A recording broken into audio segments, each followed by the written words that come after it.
on ne change pas un pays, ou même un continent, comme ça. Et même si tu fais ça, on ne change pas comme ça. Déjà, il faut savoir si c'est réellement utile et pertinent de changer.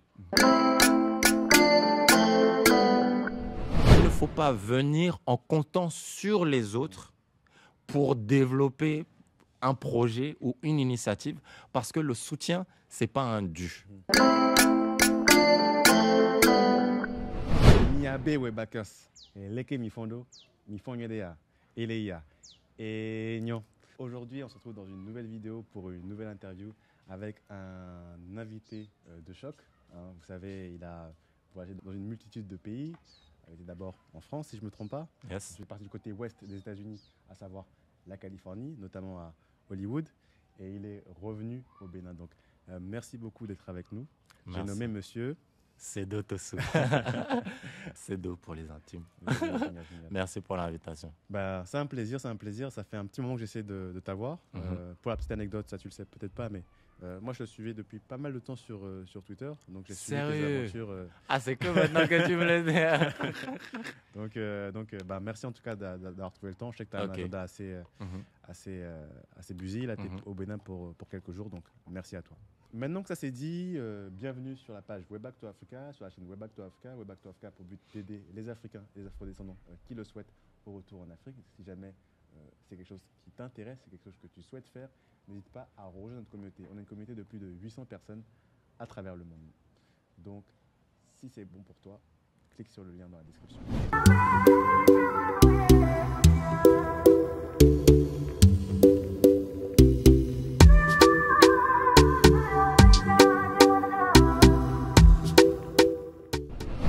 Sedo.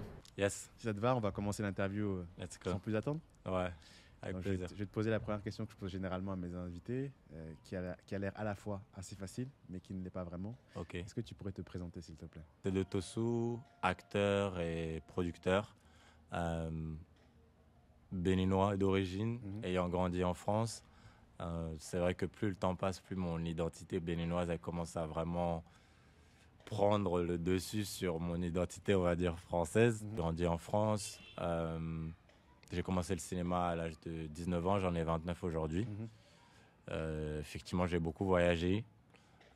Directeur de Sedo Noni, qui est une société de production et une école de cinéma, aujourd'hui qui se développe pour être une académie pour les artistes, pour l'instant artistes de la scène d'Afrique. Et voilà, rêveur africain qui essaye vraiment de profiter de la vie le plus possible. Génial, génial. Merci pour cette belle introduction. Justement, il y a un point sur lequel j'aimerais revenir. Tu sais, c'est le principe sur la chaîne Way Back to Africa. On parle du retour en Afrique. Ok. Tu dis que effectivement tu as grandi en France. Tu es né en France, si je ne me trompe pas, c'est ça? Yes. D'accord. Donc tu es né en France. Tes deux parents sont béninois. Ils ont grandi au Bénin ou ils étaient également nés en France? Non, tous les deux nés au Bénin. D'accord. Ma mère est arrivée à l'âge de 18 ans en France et mon père à l'âge de 19 ans. D'accord. Ils sont arrivés tous les deux très très jeunes. Ouais. Je présume qu'ils t'ont eu peut-être dans la vingtaine aussi. Ouais, trentaine. Dans la trentaine, ils m'ont eu. Ouais. C'est vrai que la réalité était totalement différente en fait.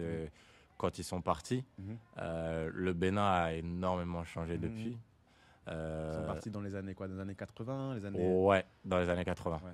Et en fait, c'est vrai que nos réalités politiques, en vrai, c'est la même chose en Occident aussi, selon le changement de gouvernement. Ça peut totalement changer le paysage, le fonctionnement du pays.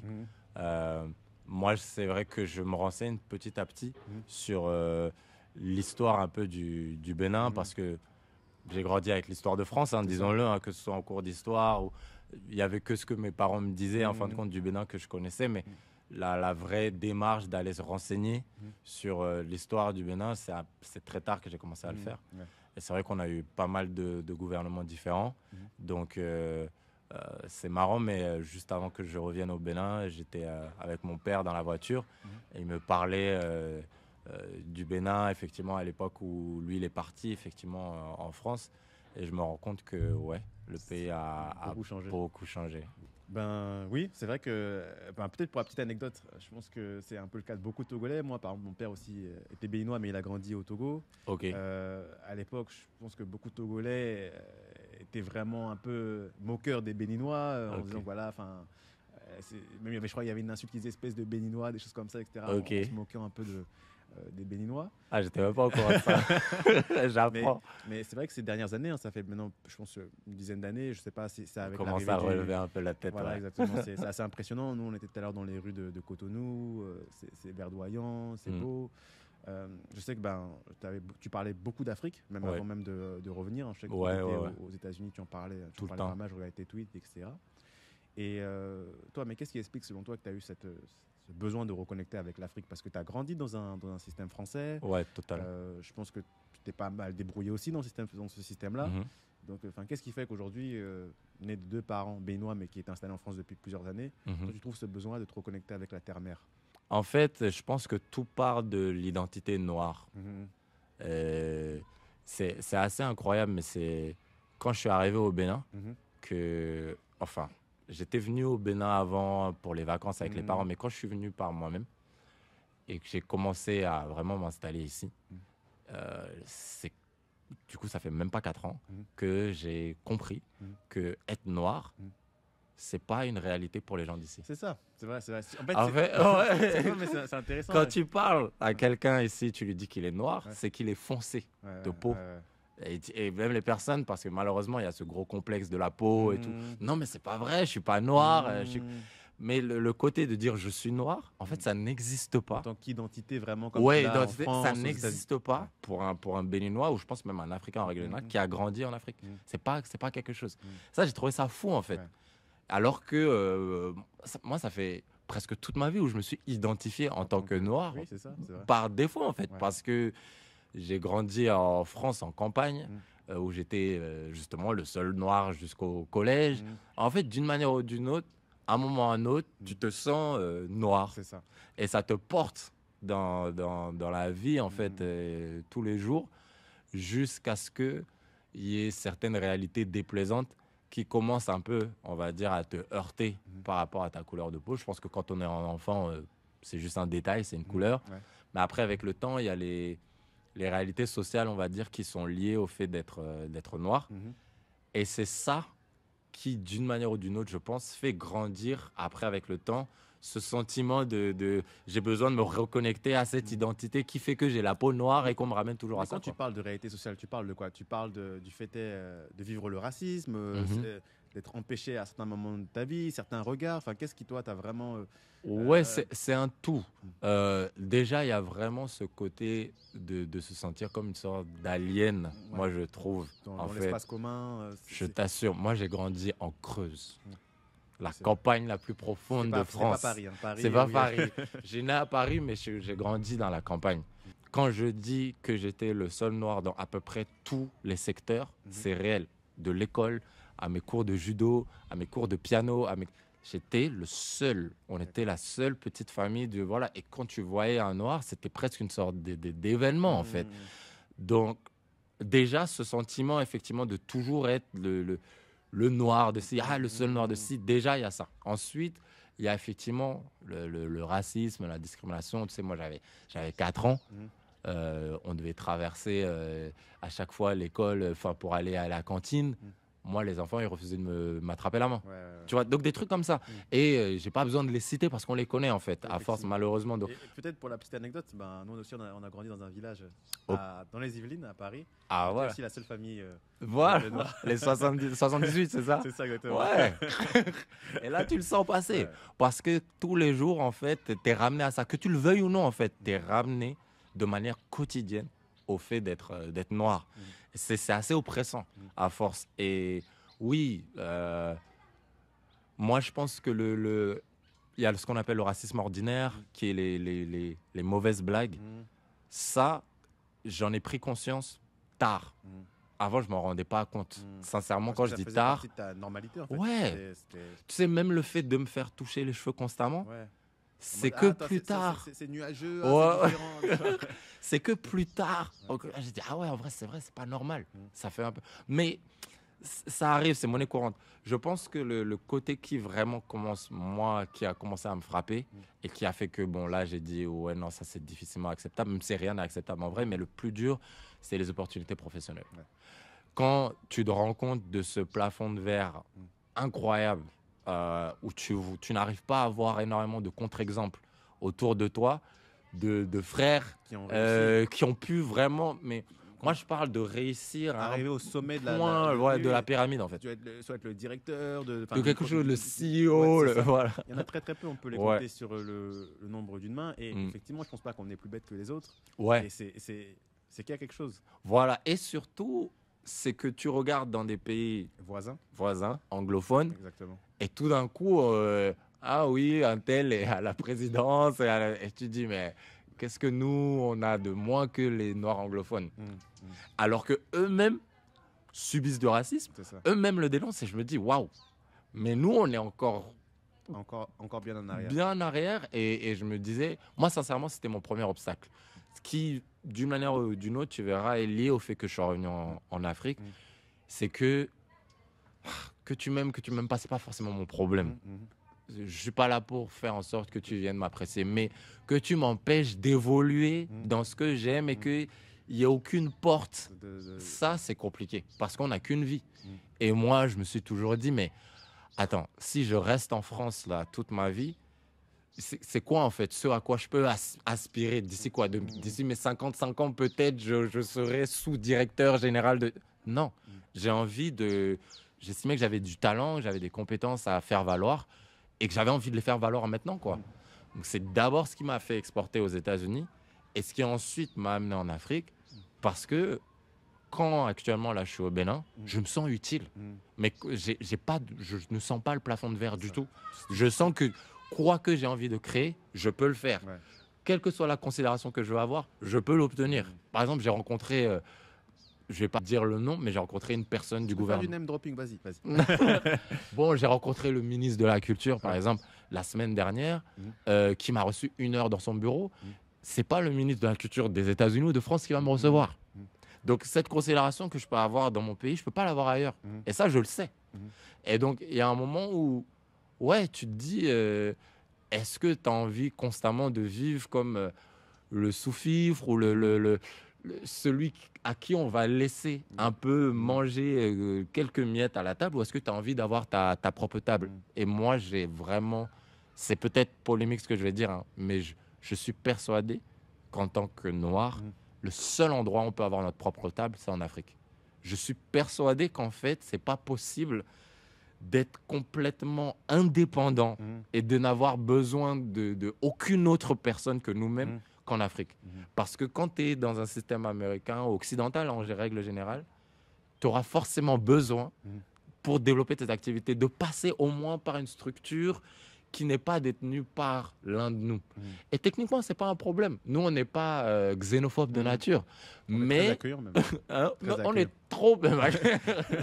Mais quand tu te rends compte que ces personnes-là ont le pouvoir, en un claquement de doigts, de tout enlever, ça fait peur. Et moi, j'ai besoin de sentir que je détiens quelque chose qui est à moi et que personne ne peut dire, bon, écoute, c'est nous qui financions, c'est nous qui... Donc, écoute, là... Il y a une certaine forme d'indépendance que toi, tu recherches. Ouais. Et même la notion de ce que tu dis, c'est-à-dire, il n'y a qu'en Afrique qu'on peut être véritablement nous maîtres et maîtres de nous-mêmes. Je le pense.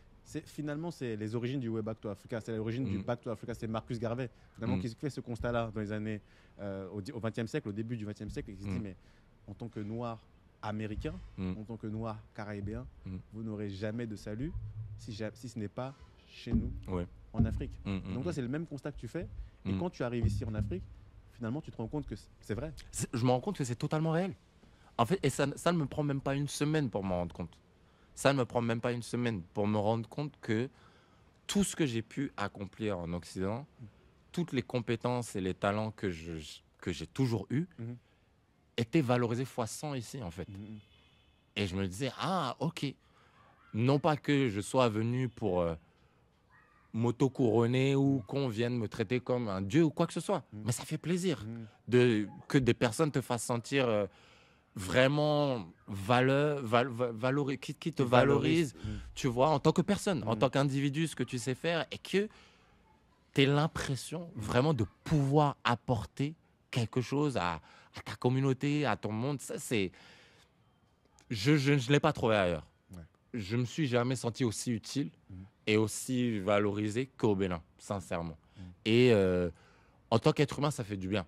Tu vois, de te dire je suis utile. Mhm. Je suis pas juste là à essayer de servir les besoins d'un patron Mhm. qui, lui, sert ses propres besoins. Mhm. Et le jour où je lui servirai plus à rien, il va m'enlever de la boucle. Mhm. On a vu cette histoire qui a pas mal buzzé du CEO qui s'est fait shooter, je pense que C'est tu ça, as vu. aux États-Unis. Aux États-Unis, ça a fait un énorme buzz, Mm. mais ils l'ont remplacé en 24 heures. C'est ça. En fait, Tu- finalement, et enfin, on a beau se le dire, on a beau être aussi performant qu'on le veuille dans son emploi, Ouais, tu n'es qu'une roue du carrosse. ouais. Tu n'es qu'une roue du carrosse. Et ça, ouais, c'est honnêtement principalement la raison qui a fait que j'ai voulu faire quelque chose dans mon pays d'origine. Justement, tu parles du fait que c'est au Bénin que tu as pu t'exprimer, que tu as pu Mm. te révéler. Je vais faire une certaine forme d'ellipse. Hein. Je vais aller dans le futur. Ok. Parce que c'est vrai que là, tu es au Bénin aujourd'hui, mais tu vas repartir pendant un petit temps Mhm. en France. Je ne sais pas Mhm. si c'est en France ou bien Aux c'est États-Unis. aux ouais. États-Unis. Donc, Mm. tu vas repartir un petit moment aux États-Unis. Mm. Et justement, peut-être, est-ce que tu peux nous raconter un peu tout ce cheminement? Qu'est-ce qui a fait qu'aujourd'hui, tu repars en France?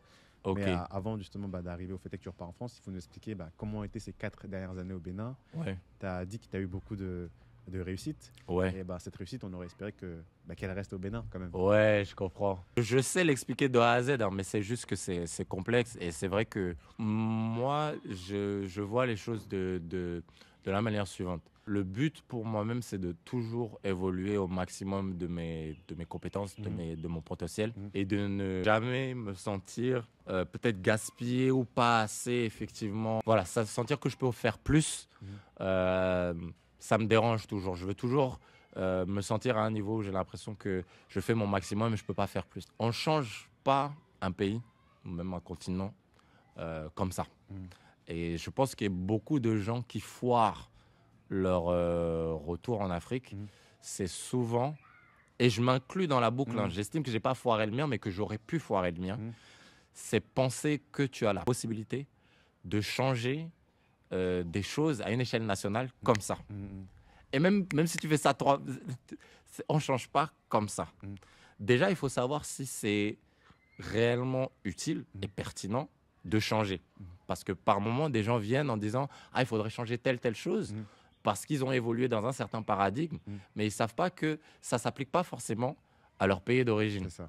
Donc déjà, il faut toujours bien analyser le terrain et voir si le changement que tu veux apporter est réellement un changement dont le pays a besoin. Bon, une fois que tu as vu effectivement, par exemple, je ne sais pas, les coupures de courant intempestives, par exemple, personne ne peut venir dire que ce n'est pas un problème qui serait bien à changer. Donc, une fois que tu as identifié un problème qui réellement est à changer, si c'est possible, ou à améliorer, ou à enlever, ou autre, et que tu veux t'impliquer dans ça, et que tu te dis, OK, je vais essayer d'améliorer telle chose, le but, c'est de voir comment le faire. Et c'est de comprendre que pour le faire, tu vas avoir besoin d'énormément de choses qui ne seront pas forcément en ton contrôle. Que ta bonne volonté, toute la motivation du monde, ça ne va pas forcément faire en sorte que ton initiative va marcher. Donc ouais, il y a pas mal de personnes qui se disent, mais je ne comprends pas, j'ai une bonne initiative, je pense, pour mon pays, je suis sincère dans la démarche, j'ai investi de l'argent, ou du moins je suis prêt à le faire, je suis prêt à travailler, je suis prêt à faire des sacrifices, je suis prêt à rester ici autant de temps qu'il le faut.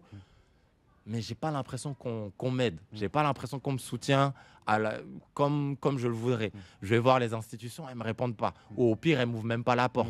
Je vais voir tel mécène, personne me soutient.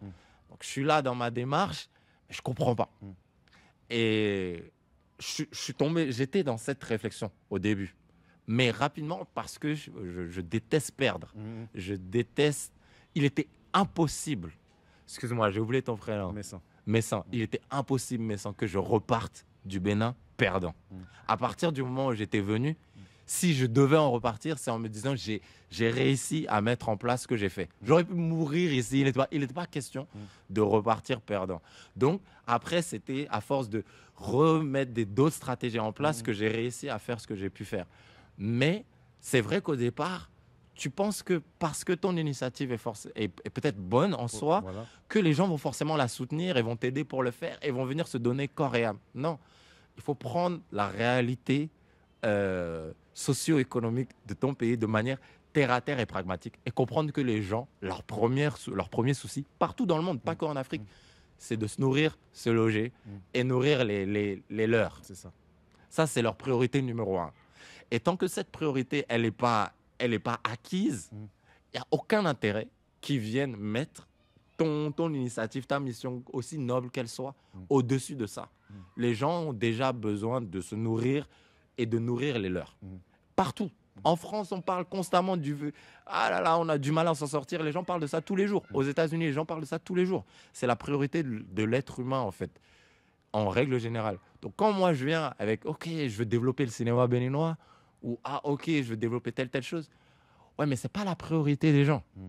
Donc, avant qu'ils viennent se soucier de ta chose, avant qu'ils viennent investir dans ta chose, avant qu'ils viennent faire des efforts pour ça, il faut déjà qu'ils se nourrissent. Et ça leur prend un temps pas possible. Comme tout le monde. Encore une fois, c'est dans le monde entier, cette réalité. Donc, des fois, ça peut faire bizarre et les gens ne comprennent pas et ça les frustre. Il ne faut pas être frustré. C'est ce que j'ai compris après. Il ne faut pas être frustré, il faut comprendre. Et il faut venir armé pour se dire, OK, si tu as vraiment envie de faire ces choses-là, il faut que tu puisses les accomplir un minimum toi-même. Tu ne peux pas revenir dans ton pays d'origine et compter sur le soutien des gens pour mettre en place tes initiatives, tes projets. Il faut que tu puisses un minimum les mettre en place par toi-même. Que tu puisses déjà avoir un plan pour le financer par toi-même. Quitte à ce que ce soit des prêts, quitte à ce que tu aies demandé de l'argent. Moi, j'ai déjà demandé de l'argent à mes parents pour certaines de mes initiatives ici. Tout simplement parce que si ce n'est pas mes parents, si ce n'est pas ma grande sœur ou autre, qui d'autre va venir me financer? C'est moi qui suis venu dire que j'ai envie de faire du cinéma. OK, il faut que je me débrouille un minimum par moi-même. Si derrière, il y a du soutien institutionnel ou d'autres mécènes, tant mieux. Mais il ne faut pas compter sur ça pour lancer une initiative. Exactement. Donc toi, ce que tu dis concrètement, c'est qu'il ne faut pas venir ici, OK, on a des bonnes idées, des bons projets, et puis se dire, bah, en fait, l'État, en tout cas la population va nous accueillir comme des princes. Ah, bah, super ton idée, bon, bah, je vais t'aider. Non, il faut que toi, tu arrives déjà avec ta solution qui est faite, et éventuellement, même, tu as ton plan A. Si ton plan A ne marche pas, il y a ton plan B, etc. Exactement. À chaque fois qu'il faut que tu trouves la solution, toi-même, il ne faut pas compter en fait, sur le fait que bah, un tel ou une telle, finalement, doit t'ouvrir la porte avant de réussir d'aller où carrément, sinon tu ne vas même pas lancer ton initiative. Ça ne va même pas débuter. Il n'y aura rien. Je faisais un space sur Twitter. Chez moi, c'est encore Twitter. Moi, X, je ne veux pas en entendre parler. Je faisais un space sur Twitter. Et il y avait une fille qui est béninoise et tout, du Bénin. De France, pardon. De la diaspora, un peu comme moi. Et qui dit, j'ai envie de venir au Bénin. J'ai envie de développer un business et tout d'édition de livres, qu'elle travaille dans ça. C'est super.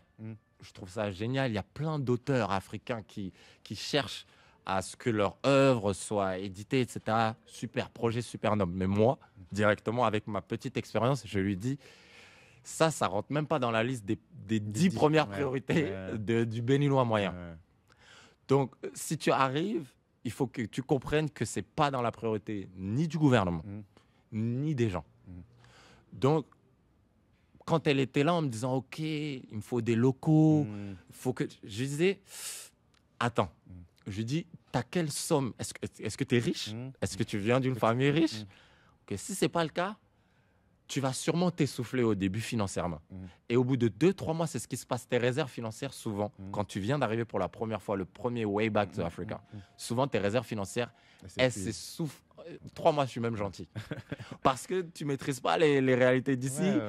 Tu te fais avoir financièrement. Tu vas au marché, tu payes les choses plus chères.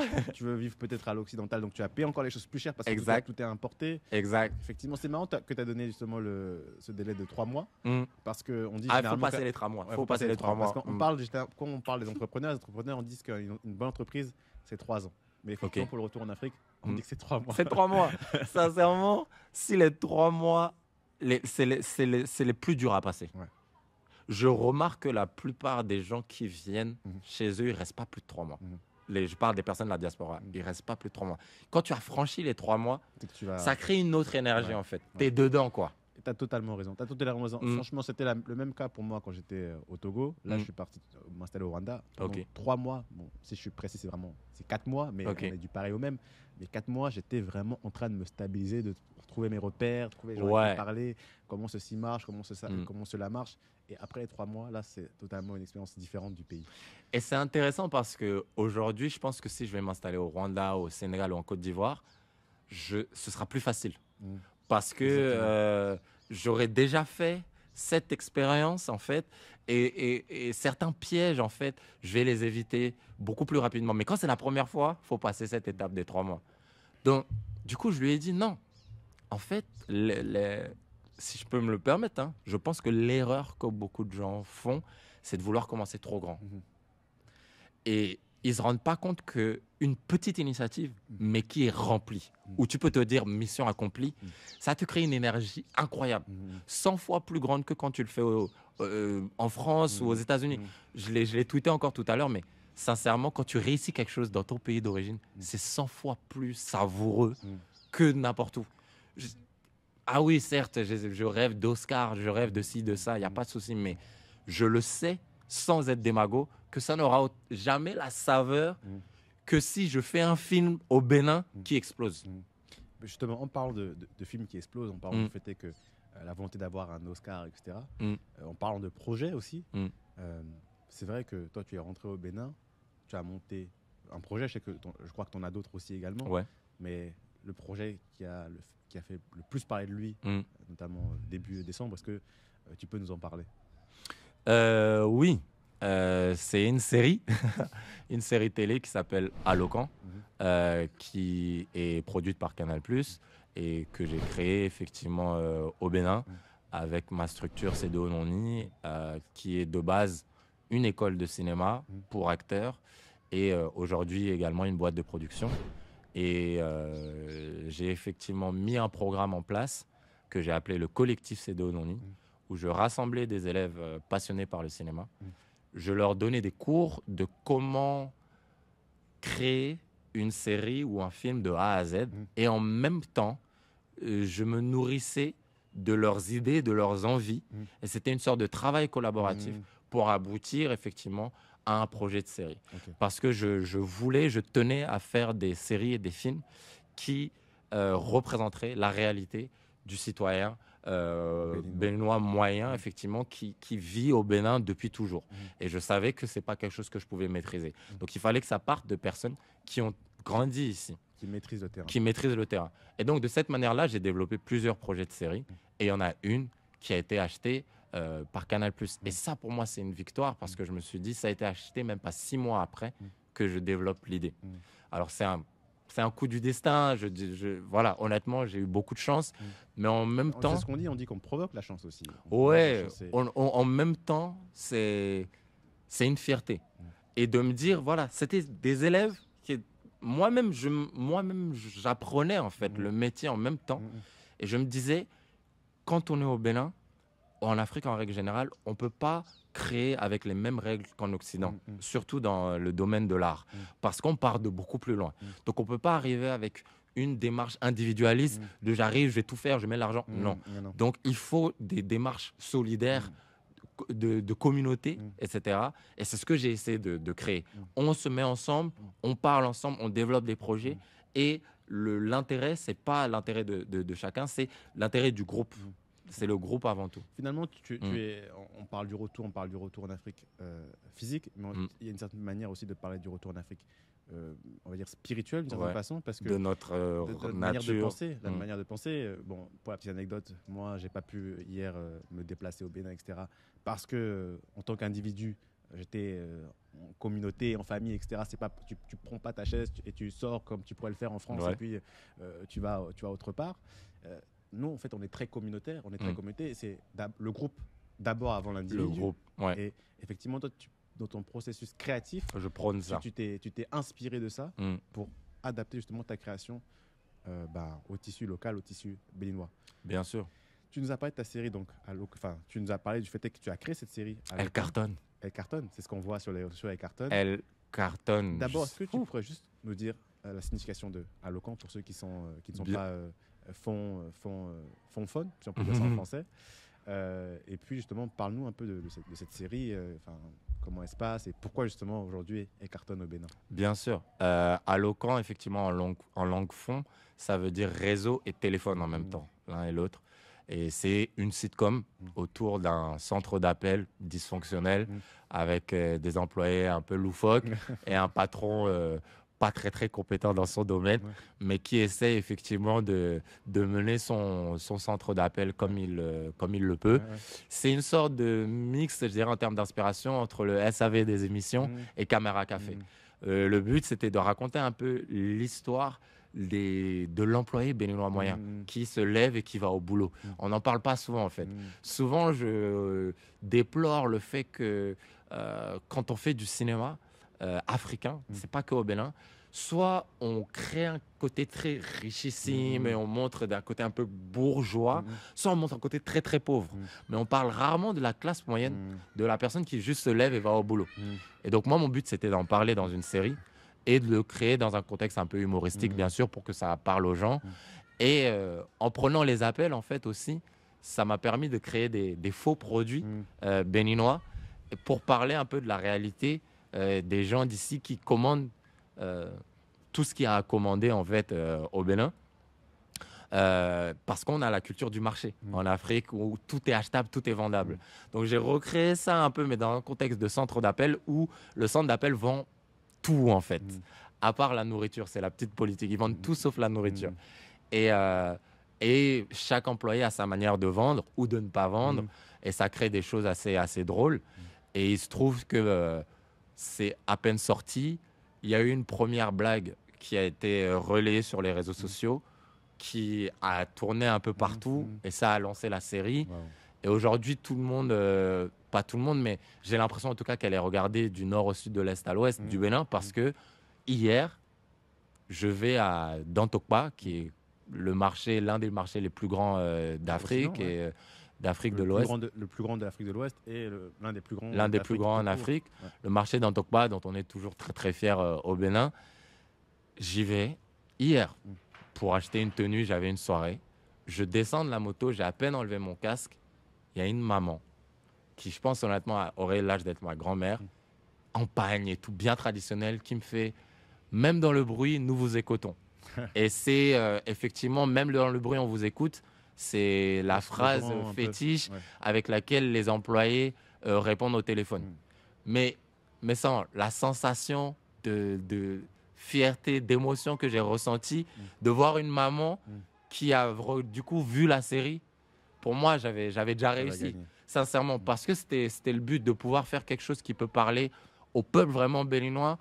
Mon but, c'était de faire une série pour mon pays et qu'il soit consommé ici. Et je remarque qu'elle est un peu consommée partout. J'ai vu des Congolais, Togolais, Ivoiriens, Sénégalais qui regardent la série. C'est super. Et ça encourage, effectivement, parce que, comme je le dis, pour rebondir sur ce que je disais avant, je repars physiquement. Mais mes initiatives au Bénin, mon entreprise, elle est encore là. Je continue à la développer. Le fait est que moi, en tant qu'individu, c'est d'autosou, j'ai certains rêves que je ne peux aujourd'hui accomplir qu'à l'extérieur. En tant qu'acteur dans le cinéma, c'est vrai, je rêve toujours de Hollywood, je rêve toujours de faire une grande carrière dans le cinéma en tant qu'acteur. Mais la belle chose aujourd'hui, c'est qu'il y a beaucoup plus de choses qu'on peut faire en ligne. Surtout depuis le Covid. Beaucoup de choses peuvent se faire en ligne. Notre interview, si on avait voulu, on aurait pu la faire en ligne. On a préféré en présentiel, mais c'était une possibilité aussi. De le faire en ligne. Et donc, oui, c'est toujours mieux de faire les choses en présentiel, mais aujourd'hui, il y a des choses qui peuvent toujours se développer en ligne, que j'essaye de continuer à développer à distance. Mais c'est vrai que je m'en rends compte à chaque fois. Quand je viens au Bénin, il y a toujours quelque chose qui se crée. Là, de base, j'étais parti le 9 novembre. Il y a une réalisatrice qui m'a dit « Non, il faut que tu reviennes, il y a une avant-première et tout. » Du coup, je suis revenu pour un mois et le lancement de ma série s'est fait dans cette période. Le lancement de ma série s'est fait... C'était pas prévu initialement ? Non. Le lancement de la série s'est fait le 2 décembre et j'étais censé être en France. Mais je t'assure, je ne sais pas ce en quoi tu crois, mais j'ai l'impression que le fait que je sois revenu, c'est comme si la terre me l'a rendu en fait. Me dire, ok, c'est quelqu'un qui vraiment aime son peuple, aime son pays. Voilà, et a envie de faire quelque chose. Et le succès de la série, sincèrement, il est improbable pour moi. Ce n'est pas quelque chose que j'aurais pu prévoir. Et j'ai l'impression que c'était un peu ce cadeau de me dire, tous les efforts que tu as faits, ils ne sont pas vains. Parce qu'à Locan, c'est ce qu'on voit. Mais il y a beaucoup d'autres initiatives que je n'ai pas pu mettre en place. Non, je sais. Et donc, c'est ça. Juste pour conclure sur ça, c'est que si je pouvais donner un petit conseil aux gens, c'est de ne pas baisser les bras, de persévérer parce que vous allez tenter 10 projets et c'est le 10e qui va prendre et c'est le 10e qu'on va retenir. Vous allez peut-être être frustré en disant mais j'en avais des plus gros, L'essentiel, c'est de mettre en place quelque chose. Même la personne dont je parlais qui voulait mettre en place une maison d'édition, je lui ai dit, avant de mettre en place une maison d'édition, fais un jour de peut-être masterclass ou de journée découverte de ton travail ici au Bénin. Tu trouves un endroit, tu le loues, ça va peut-être te coûter 20 000 francs, 30 000 francs. Ça, je sais que tu auras les moyens de le faire. Tu fais de la communication autour. Moi, je peux t'aider pour la communication. Tu fais en sorte qu'il y ait peut-être 50, 100 personnes qui viennent. Ça te nourrit, ça te donne une énergie. Tu te dis, ah ok, j'ai fait quelque chose dans mon pays, les gens m'ont vu. Et je t'assure, en partant de cette première initiative réussie, c'est là que tu auras envie d'en faire une deuxième, une troisième, une quatrième.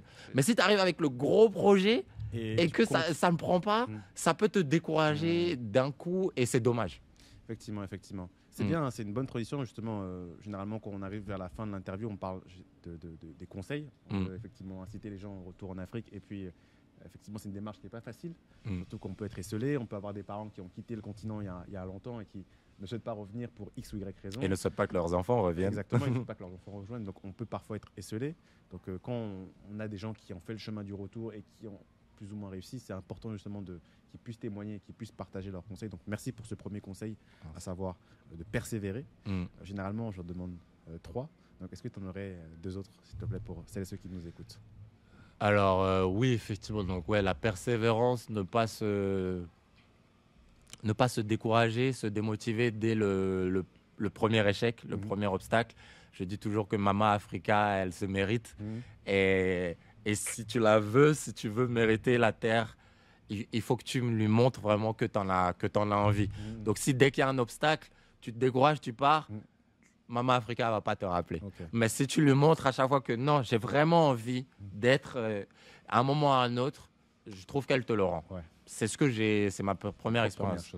La deuxième, c'est de commencer petit. Commencer petit. Des projets ambitieux, effectivement, quand tu arrives en Afrique, il y en a tellement. Tu as l'impression que tout est créable, tout est... Et ça te donne plein d'idées. C'est super. Il faut garder cette énergie créative. Mais il faut commencer par des initiatives petites qui ne vont pas vous ruiner financièrement. Disons-le, la plupart des choses sont rythmées par l'argent. Et donc, voyez déjà avec votre budget ce que vous pouvez faire avec 100 euros, 200 euros, 300 euros, quelle que soit votre poche, comme on le dit. Déjà, même si c'est une journée de quelque chose, c'est déjà quelque chose que vous avez mis en place. Et peut-être après, cette une journée se transformera en une semaine, puis en un mois, puis en une année, etc. Comme les personnes qui veulent peut-être construire, etc., c'est mieux au départ peut-être de louer un endroit, mais au moins tu as ton local où tu peux faire tes activités, que peut-être dès le départ, je ne déconseille pas de le faire, mais c'est à réfléchir, dès le départ venir avec un projet de construction, etc., qui va peut-être t'essouffler financièrement et tu n'iras pas au bout et tu vas repartir frustré. Donc commencez petit. C'est mon conseil numéro 2. Commencez petit. Ensuite, le troisième et dernier conseil, comme on dit en anglais, the last but not the least. Je veux pas qu'on le prenne de la mauvaise manière, mais si je devais le résumer, c'est compter que sur vous-même. Et je veux vraiment m'expliquer jusqu'au bout. Effectivement, ça va un peu... Ça s'oppose à la notion de communauté. Oui, mais je me comprends. Je n'ai jamais reçu autant de soutien qu'au Bénin de ma vie. Jamais eu autant de personnes qui m'ont soutenu qu'au Bénin, que ce soit France, États-Unis. Non, là où vraiment on m'a soutenu, on m'a porté, c'est au Bénin. Donc je ne vais pas dire que j'ai réussi que par moi-même. Mais il ne faut pas venir en comptant sur les autres pour développer un projet ou une initiative, parce que le soutien, ce n'est pas un dû. Et donc, si ça vient, tant mieux. Ça doit venir apporter un souffle neuf, apporter de l'énergie, de l'eau à votre moulin pour votre projet. Mais il faut que vous ayez la possibilité déjà de faire quelque chose par vous-même. Quel que soit le projet que vous voulez faire en Afrique, il faut que vous puissiez déjà avoir une vision de « et si je le faisais que par moi-même, qu'est-ce que je peux faire déjà par moi-même » sans compter sur les autres, sans avoir besoin que quelqu'un d'autre me donne forcément de l'argent ou m'apporte du soutien. Déjà, moi, qu'est-ce que je peux mettre en place, qu'est-ce que je peux faire? Et ensuite, quand le soutien vient, c'est de cette manière que là, vous pouvez réévaluer le projet et dire, ah bon, maintenant que j'ai eu tel financement ou telle aide, bon, comment je peux faire développer mon projet encore plus grand? Et venez aussi juste pour vivre. Ne soyez pas trop stressé par voilà. des choses. Le but n'est pas forcément aussi de venir venir en Afrique pour construire des projets, pour développer des projets. Vous pouvez juste vivre. Les gens ne se font pas cette réflexion quand c'est en Afrique, mais ils la font quand ils vont au Japon, ou quand ils vont en Australie, ou quand ils vont au Canada. C'est « Ah, j'ai toujours rêvé d'aller vivre en Australie. » Et ils ne se disent pas « Je vais faire un projet pour développer l'Australie. » Il faudrait qu'on garde cette même mentalité en tant qu'Africain de la diaspora de « Je peux venir dans mon pays juste pour vivre. » Parce que j'ai juste envie de vivre chez moi, de me sentir chez moi. Pas forcément besoin de développer un projet quelconque. Essayez de voir aussi comment vous pouvez juste vivre dans votre pays et apprécier. Génial. Génial. Merci beaucoup, Sedo. Merci beaucoup, Sedo. On est arrivé au bout de cette interview. Tu as donné déjà 3 merveilleux conseils. Maintenant, je vais te laisser aussi la parole pour un mot de la fin. Peut-être une phrase, peut-être une activité, peut-être un livre, peut-être un film, une série que tu recommanderais à celles et ceux qui nous écoutent aujourd'hui, donc pour clôturer cette interview. Eh bien, écoutez, allez suivre Allocan. Voilà, allez suivre Allocan, voilà, ça me ferait super plaisir et j'espère que ça vous fera rire et voilà. Génial, génial. Merci pour ce beau mot de la fin. C'était Messan Frédéric Akakpovi de la chaîne Webback to Africa, accompagné de monsieur Sedo Tossou, qui a fait le choix, lui, de retourner au Bénin pour monter ses projets, notamment une série qui nous invite toutes et tous à suivre. Si jamais tu as apprécié cette interview, n'hésite pas à faire les 3 gestes qui sauvent. La première chose, c'est aimer cette vidéo, c'est très important pour le référencement.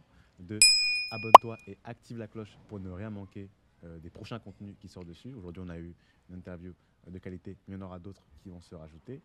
Et puis 3, ne sois pas égoïste. Nous, on a parlé de la notion de communauté en Afrique, à savoir Ubuntu, je suis parce que tu es. Eh bien, ne la garde pas seulement pour toi, partage-la autour de toi. C'est sûr que tu as au moins un ami ou une amie qui voudrait rentrer en Afrique et pourquoi pas. Sedo, tu parles un peu le fond? Pas tellement. Pas tellement. Mais beaucoup mieux aujourd'hui. Beaucoup mieux aujourd'hui. Tu sais comment on dit au revoir? Et d'abord. Et d'abord, c'est bien. Toi, tu as un bon accent, tu maîtrises bien les langues, non? Tu as des facilités avec les langues. Ça peut aller. Okay. Chez nous, de l'autre côté du fleuve Mono, en Mina, en langue Mina, on dit Ezinde. Ok.